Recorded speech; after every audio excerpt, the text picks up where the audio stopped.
Salam sejahtera Malaysia, denyut nadi suara rakyat bergema di channel ini. Jangan lupa tekan butang subscribe, like dan share. Malaysia kita punya, cintai Malaysiaku, kita jaga kita.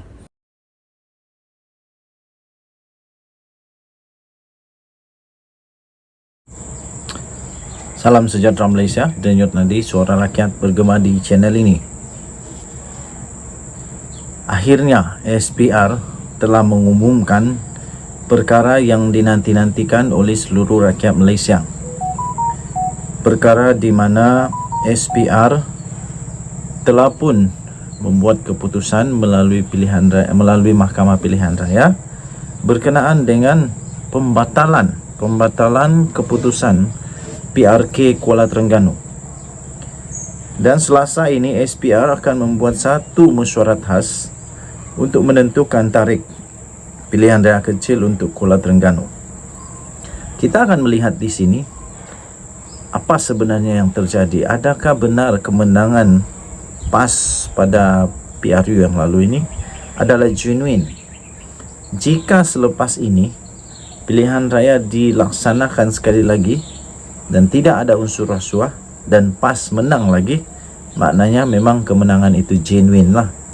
Tetapi apapun, sudah pun terlajak menyatakan bahawa ada rasuah di sana, memang agak tak menarik keputusan itu. Tetapi pilihan raya kecil ini akan menarik perhatian seluruh Malaysia untuk melihat sejauh mana genuine aslinya kemenangan itu. Selasa ini SPR akan bermesyuarat untuk menentukan tarikh PRK bagi Kuala Terengganu. Suruhanjaya Pilihan Raya SPR akan mengadakan mesyuarat khas pada 18 Julai ini untuk menentukan tarikh utama bagi pilihan raya kecil Kuala Terengganu selepas Mahkamah Pilihan Raya membatalkan kemenangan Ahmad Amzad Hashim daripada PAS pada PRU 15 yang lalu. Setiausaha SPR Indra Ikmaruddin Ishak berkata, Suruhanjaya itu semalam telah menerima laporan daripada Hakim Pilihan Raya berhubung keputusan mahkamah itu mengikut Akta Kesalahan Pilihan Raya 1954. Sehubungan itu, mesyuarat khas berkaitan urusan untuk PRK Parlimen P036 Kuala Terengganu akan diadakan pada 18 Julai 2023 pada Selasa.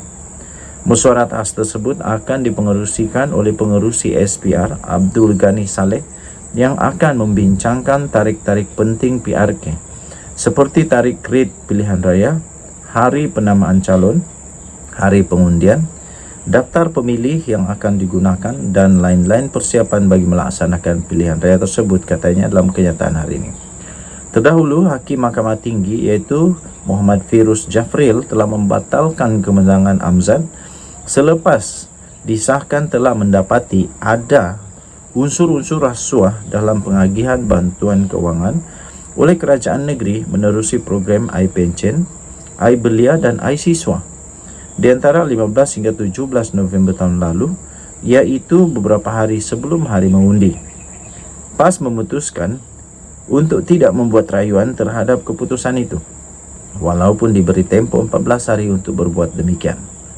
Menurut Setiausaha Agung PAS iaitu Taqiyuddin Hassan, ia dilakukan iaitu tidak dibuat rayuan supaya ahli parlimen baru dapat dipilih dengan segera, berbanding proses rayuan yang memakan masa dan akan menyebabkan kawasan parlimen itu terabai. Denyut nadi suara rakyat bergema di channel ini. Jangan lupa untuk tekan butang subscribe, like dan share. Malaysia kita punya, cintai Malaysia aku, kita jaga kita. Kita jumpa lagi, bye bye. Salam sejahtera Malaysia, denyut nadi suara rakyat terus bergema di channel ini. Okey, kita jalan cari makan. Okey, SPRM sekali lagi menjalankan tugas mereka dengan luar biasa hebatnya. SPRM sekali lagi menjunjung titah daripada Seri Paduka Baginda yang di-Pertuan Agong dan juga bekerjasama erat dengan PDRM dan bekerjasama erat dengan kepimpinan Kerajaan Perpaduan, pimpinan yang amat berhormat Perdana Menteri Datuk Seri Anwar Ibrahim. Kali ini SPRM mengesahkan satu lagi siasatan berprofil tinggi yang melibatkan orang kenamaan, melibatkan menteri pula kali ini. Melibatkan menteri, tapi kali ini menteri dari PAS. Dan beliau pula adalah seorang menteri besar pula tu di sebuah negeri yang ditadbir oleh PAS. Okey, satu berita daripada utusan.com.my. SPRM telah pun mengesahkan menyiasat siasat penjualan tanah. Penjualan tanah ini melibatkan satu badan yang diketuai oleh isteri Menteri Besar Terengganu, dan dikabarkan penjualan itu di bawah daripada nilai sebenar, terlalu murah sehingga tak masuk akal. Walaupun nasib baik dulu, walaupun sungguh tak masuk akal, walaupun dengan diskaun, tapi tak mungkin boleh begitu murah. Jadi kerana itu dilihat seolah-olah penjualan itu ada satu konflik of interest kerana terlalu murah. SPRM mengesahkan menyiasat penjualan tanah tersebut. Suruhanjaya Pencegahan Rasuah Malaysia atau SPRM mengesahkan sedang giat menjalankan satu siasatan berhubung dengan satu dakwaan penjualan tanah bernilai 29.3 juta kepada sebuah persatuan. Persatuan itu dimiliki pula oleh isteri kepada seorang menteri besar dengan harga yang amat murah. Ini menimbulkan spekulasi bahawa terdapat konflik of interest kerana nilai tanah itu dinilaikan dengan amat mahal, terlalu jauh daripada nilai yang dijual kepada persatuan yang dimiliki oleh isteri kepada menteri besar itu. Satu sumber mendedahkan kepada utusan Malaysia bahawa beberapa saksi telah pun dipanggil sejak beberapa minggu yang lalu bagi membantu siasatan itu, kata sumber. Mereka yang dipanggil membabitkan pegawai-pegawai kepada kerajaan di negeri berkenaan.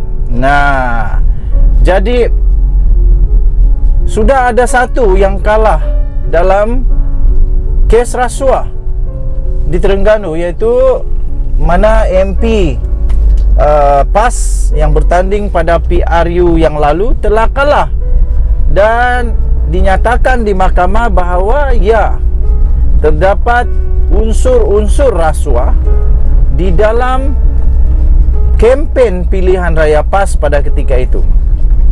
Adakah ini satu lagi yang akan menimpa PAS?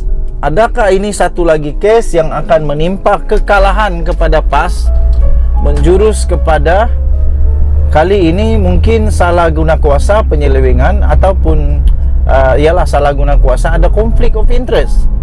Harap-harap tak ada pula unsur-unsur rasuah dalam hal ini. Apapun, sekarang ini semua pastinya bercakap-cakap, pastinya berbual-bual, pastinya berbawang-bawang dengan perkara ini, iaitu penjualan tanah ini. Bayangkan betapa ruginya kerajaan negeri sekiranya tanah itu tanah milik kerajaan negeri, sekiranya tanah itu milik kerajaan negeri, lepas itu dijual pula dengan harga yang murah, berapa kerugian kepada kerajaan negeri? Harap-harap pula Kita berharap supaya tanah ini hanya dimiliki oleh persatuan itu, dan bukan nanti tiba-tiba menjadi pula milik pribadi pula, milik individu pula. Harap-harap ianya tidak berlaku seperti itu. Kerana sekiranya berlaku seperti itu, ini terang-terangan satu kerugian bagi kerajaan negeri. Jadi kita mendoakanlah. Saya mendoakan semoga SPRM dapat menjalankan tugas dengan baik. Andainya terdapat salah laku, ambil tindakan, kerana itu memang tugas dan sudah amanah yang diberikan kepada SPRM. Tapi kalau tidak ada apa-apa kesalahan, tak apa, lepaskanlah. Dan pastikan selepas ini segala sesuatu berjalan dengan baik, lancar. Okey. Baik, kita pun masih belum pasti sama ada sudah dijual, sudah bertukar milik ataupun belum bertukar milik, kerana surat yang diterima, dokumen yang diterima itu baru surat belum lagi surat tawaran kah, bertukar milik kah, belum. Tetapi SPRM tetap telah pun mengesahkan bahawa menyiasat perkara ini. Harap-harap belum tukar nama lah, supaya dapat dielak, dapat digagalkan, dapat dibatalkan kerugian negeri ini. Okey, semoga semua ahli politik dan orang-orang yang ada kuasa di dalam pentadbiran negara Malaysia, tak kiralah di persekutuan kah, di kerajaan negeri kah, supaya menghentikan amalan salah guna kuasa ini sekiranya ada. Harap-harap dengan adanya titah daripada Seri Paduka Baginda yang di Pertuan Agong itu, Baginda bertitah bahawa semua salah guna kuasa, rasuah, penyelewengan ini harus dihentikan serta-merta. Dengan adanya titah ini, kita berharap semoga ahli politik di Malaysia ini yang cuba untuk mengambil kesempatan dengan kuasa yang ada, berhentilah berbuat demikian, kerana ianya merugikan negara. Okey, kita serahkan kepada SPRM, kita serahkan kepada PDRM, kita serahkan kepada mahkamah, kita serahkan kepada semua pihak berkuasa yang profesional untuk menyiasat perkara ini. Jangan buat spekulasi dulu.